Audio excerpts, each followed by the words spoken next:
হুর এই নামটি উচ্চারণ করলে চোখের সামনে ভেসে ওঠে এমন এক রমণীর ছবি, যিনি অপার্থিব রূপে পরিপূর্ণ। কোরআন ও হাদিসে হুরদের সৌন্দর্য, পবিত্রতা ও অনন্ত যৌবনের এত বিশদ বর্ণনা এসেছে যে তা আমাদের হৃদয়কে গভীরভাবে নাড়া দেয়। তবে সবচেয়ে চমকপ্রদ বিষয় হলো হুরদের সৃষ্টির পদ্ধতি, যা দুনিয়ায় কোনো নারী সৃষ্টির সঙ্গে তুলনা করা চলে না। কোরআনে বলা হয়েছে, আর তাদের জন্য থাকবে হুরাইন, আপন সৌন্দর্যমণ্ডিত স্ত্রীরা। এছাড়াও সূরা আল ওয়াকিয়ায় ও সূরা তুরে বর্ণিত হয়েছে, আমরা তাদের বিশেষভাবে সৃষ্টি করেছি, আমরা তাদেরকে কুমারী বানিয়েছি। এখানে বিশেষ সৃষ্টি বলার মাধ্যমে বোঝানো হয়েছে তারা মাটির সন্তান নয়, রক্তমাংসের দেহধারী নয়, বরং আল্লাহ তাদের জান্নাতি এক স্বতন্ত্র প্রক্রিয়ায় সৃষ্টি করেছেন। তাদের মধ্যে নেই কোনো ক্লান্তি, নেই পার্থক্য বা রোগ ব্যাধি। তারা কখনো কাঁদবে না, কখনো ক্লান্ত হবে না। হাদিসে বলা হয়েছে, হুরেরা এমন স্বচ্ছ যে তাদের পায়ের কোড়ালের হাড়ও দেখা যায়। অর্থাৎ তারা এক অপার্থিব সৃষ্টি, সৌন্দর্য, কোমলতা ও পরিপূর্ণতার প্রতীক। জান্নাতি হুরদের সৃষ্টি আল্লাহর এক বিশেষ রহস্য। দুনিয়ার নারীদের মতো নয়, বরং তারা জান্নাতের সৌন্দর্য বৃদ্ধির জন্য সৃষ্টি, পবিত্র চির যুবতী এবং শুধুই জান্নাতীদের জন্য সংরক্ষিত। জান্নাতি হুর এমন হবে যাদেরকে না কোনো মানব স্পর্শ করেছে, আর না কোনো জিন। এই আয়াতের তাফসিরে ইমাম শাফিঈ রহমতুল্লাহ বলেন, এরা হবে দুনিয়ার পুরুষদের স্ত্রী, যাদেরকে আল্লাহ তাআলা বিশেষ করে পন্থায় সৃষ্টি করেছেন। যেমন আল্লাহ তাআলা ইরশাদ করেন, আমি তাদেরকে বিশেষ একটি পন্থায় সৃষ্টি করেছি, অতঃপর তাদেরকে কুমারী বানিয়েছি। ইমাম শাফিঈ রহমতুল্লাহ বলেন, যখন থেকে তাদেরকে বিশেষ কোনো পন্থায় সৃষ্টি করা হবে, তখন হতে তাদেরকে না কোনো মানব স্পর্শ করবে, না কোনো জিন। হযরত আবু উমামা রাদিয়াল্লাহু বলেন, জনাব রাসূল পাক সাল্লাল্লাহু আলাইহি সাল্লাম ইরশাদ করেন, হুরিয়ানকে জাফরান দ্বারা তৈরি করা হয়েছে। হযরত যায়েদ ইবনে আসলাম রাদিয়াল্লাহু বলেন, আল্লাহ তাআলা হুরদেরকে মাটি দ্বারা তৈরি করেননি, বরং তৈরি করেছেন কস্তুরী, কর্পূর এবং জাফরান দ্বারা। হযরত ইবনে আব্বাস রাদিয়াল্লাহু, হযরত আনাস রাদিয়াল্লাহু, হযরত আবু সালামা ইবনে আব্দুর রহমান রাদিয়াল্লাহু এবং হযরত মুজাহিদ রহমতুল্লাহ বলেন, আল্লাহ তাআলার নৈকট্যশীল বান্দাদের জন্য এমন স্ত্রী রয়েছে যাদের জন্ম আদম ও হাওয়া থেকে নয়, বরং তাদেরকে সৃষ্টি করা হয়েছে জাফরান দ্বারা। হযরত ইবনে আবিল হাজারি রহমতুল্লাহ বলেন, হুরিয়ানকে নিরেট আল্লাহ তাআলার কুদরত দ্বারা তৈরি করা হয়েছে। যখনই তাদের সৃষ্টি পূর্ণাঙ্গ হয়ে যায়, তখনই ফেরেশতারা তাদের উপর তাঁবু টানিয়ে দেন। জান্নাতুন নাঈম হলো জান্নাতুল ফেরদৌস এবং জান্নাতুল আদনের মধ্যখানে অবস্থিত। তাতে এমন হুর রয়েছে যাদেরকে জান্নাতের গোলাপ ফুল দ্বারা তৈরি করা হয়েছে। তাকে জিজ্ঞাসা করা হলো, এই জান্নাতে কারা প্রবেশ করবে? তিনি উত্তর করলেন, তাতে ওই সকল খোদাভীরু লোকেরা প্রবেশ করবে যারা কখনো গুনাহ করার ইচ্ছা করে না। আল্লাহ তাআলার শ্রেষ্ঠত্ব ও মহত্বকে সামনে রেখে তার ভয়ে গুনাহ থেকে দূরত্ব বজায় রেখে চলে। একদা রাসূলুল্লাহ সাল্লাল্লাহু আলাইহি সাল্লামকে জিজ্ঞাসা করা হলো, হুরগণকে কোন বস্তু দ্বারা নির্মাণ করা হয়েছে? উত্তরে তিনি বলেন, তাদের নিম্ন অংশ মেশক দ্বারা, মধ্যমাংশ আম্বর এবং উপরিভাগ কর্পূর দ্বারা। তাদের কেশবহর এবং ভ্রুযুগল কৃষ্ণকার হবে, এগুলোর মাঝে থাকবে নূরের রেখা। হযরত নবী করিম সাল্লাল্লাহু আলাইহি ওয়াসাল্লাম হতে বর্ণিত, আমি একদা হযরত জিবরাইল আলাইহিস সালামকে জিজ্ঞাসা করলাম, আল্লাহ তাআলা হুরিয়ানদেরকে কিভাবে সৃষ্টি করেছেন? তিনি উত্তরে বললেন, হে মুহাম্মদ, আল্লাহ তাআলা তাদেরকে আম্বর ও জাফরানের শাখা পোশাখা দ্বারা সৃষ্টি করেছেন। এরপর তাদের উপর তাঁবু লাগিয়ে দেওয়া হয়েছে। সর্বাঙ্গে আল্লাহ তাআলা তাদের স্তনদ্বয়কে তৈরি করেন সুগন্ধিযুক্ত সাদা রঙের কস্তুরী দ্বারা।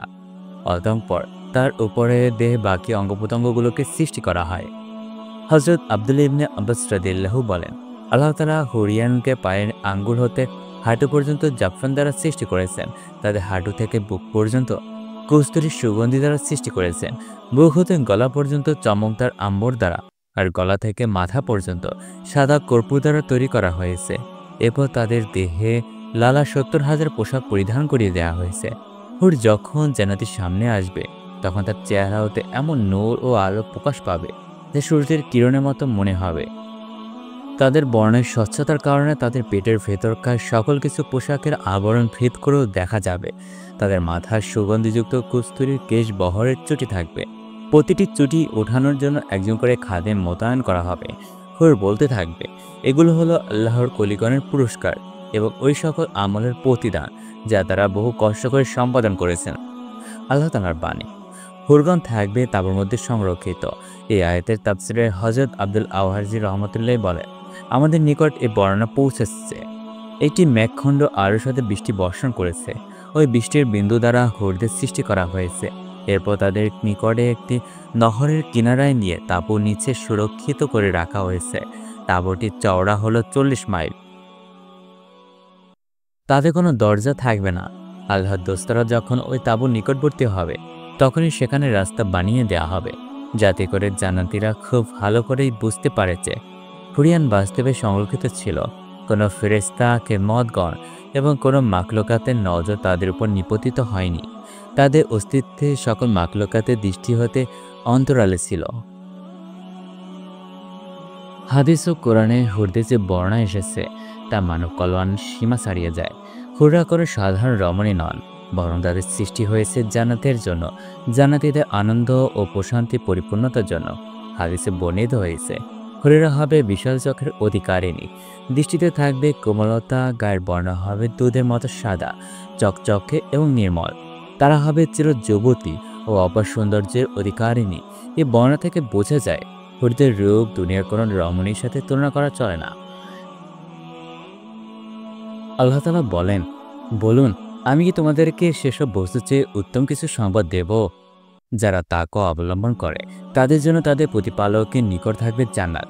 সেখানে থাকবে বিশুদ্ধ নারীগণ, হুর, ও তাতে থাকবে চিরস্থায়ী সুখ। এই আয়াতটি জান্নাতের পরিপূর্ণতার অন্যতম প্রতীক হিসেবে হুরদের স্থান নির্ধারণ করে।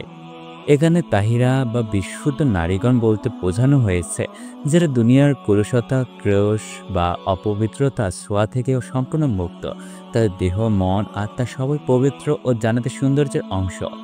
হুররা জন্মায়নি কোনো গর্ভে নয়, বরং কোনো পুরুষ ও নারীর মিলনেও নয়, বরং তাদের সৃষ্টি করেছে আল্লাহর নিজ হাতে। এমন এক রূপ ও গঠন যা দুনিয়ার কোনো চোখ আগে কখনো দেখেনি।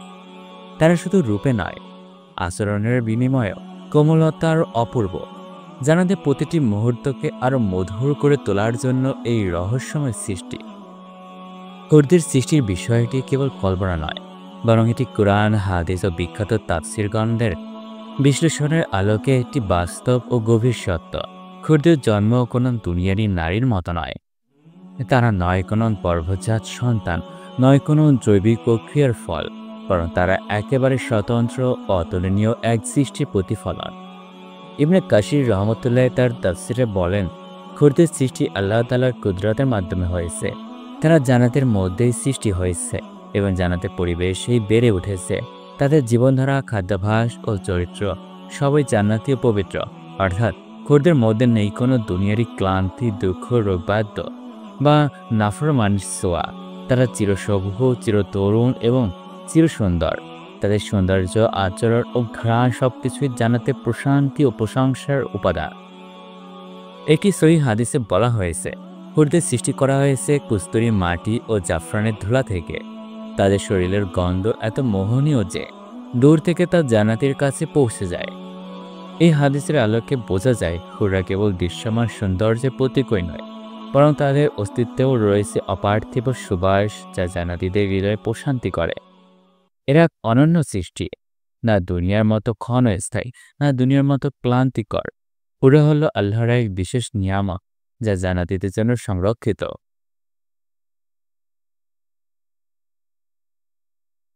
হাদিস অনুযায়ী হুরদের মুখে আলো হবে এতটাই উজ্জ্বল যেন সূর্যের আলো তার হ্রাস পেয়ে যাবে।